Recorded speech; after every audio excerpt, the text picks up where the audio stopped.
కేంద్ర ప్రభుత్వ ఉద్యోగులందరికీ మరియు జీడీఎస్లందరికీ ఒక గుడ్ న్యూస్.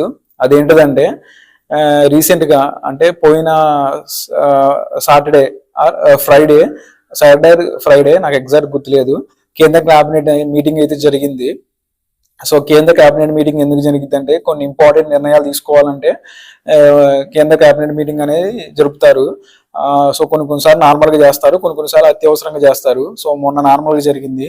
సో ఆ మీటింగ్, ఆ కేంద్ర కేబినెట్ మీటింగ్ జరిగినప్పుడు కొన్ని ఇంపార్టెంట్ నిర్ణయాలు అయితే తీసుకున్నారు. సో రీసెంట్గా జరిగిన కేంద్ర కేబినెట్ మీటింగ్ లో కూడా కొన్ని ఇంపార్టెంట్ నిర్ణయాలు అయితే తీసుకున్నారు.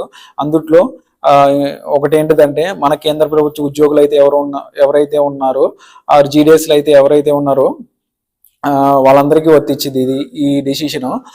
సో అదేంటిదంటే వాళ్ళు కేంద్ర కేబినెట్ అనేది 2% డిఏ పెంచుతున్నట్లు నిర్ణయం తీసుకుంది. సో దీనివల్ల ఏమవుతుందంటే డిఏ అనేది ఇప్పుడు మనకు ప్రెసెంట్ 58% ఉంది. మనకంటే ఎవరైతే సెంట్రల్ గవర్నమెంట్ ఎంప్లాయీస్ ఉన్నారో వాళ్ళందరికీ ప్లస్ ఎవరైతే జీడీఎస్ ఉన్నారో వాళ్ళందరికీ 58% ఉంది. సో ఇది 2% పెంచడం వల్ల 60% వెళ్ళిపోయింది.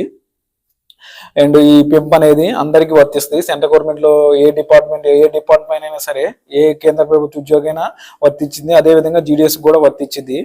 అండ్ ఈ డిఏ అనేది మనకి తెలుసు సంవత్సరంలో 2 సార్లు ఇస్తారు. అంటే ఇయర్లీ ట్వైస్. మనకి జనవరిలో ఒకటి ఇస్తారు, జూలైలో ఒకటి ఇస్తారు. అండ్ ఇక్కడ వచ్చేసి ఈ డిఏతో పాటు డిఆర్ కూడా పెంచారు. డిఏ వచ్చేసి అలవెన్స్ అంటారు. ఈ డిఏ ఎవరికి ఇస్తారు అయితే ఎవరైతే కేంద్ర ప్రభుత్వ ఉద్యోగం చేస్తున్నారో ఇప్పుడు వాళ్ళకి ఇస్తారు. డిఆర్ అంటే డిఆర్ఎన్స్ రిలీఫ్. అంటే ఇది ఎవరికి ఇస్తారో ఎవరైతే కేంద్ర ప్రభుత్వ ఉద్యోగం చేసి పదవి విరమణ చేస్తారో వాళ్ళకి ఇస్తారు డిఆర్ అనేది. వాళ్ళకు కూడా 2% పెంచారు. సో డిఏ పెరిగినప్పుడు డిఆర్ కూడా పెరిగిద్ది అది.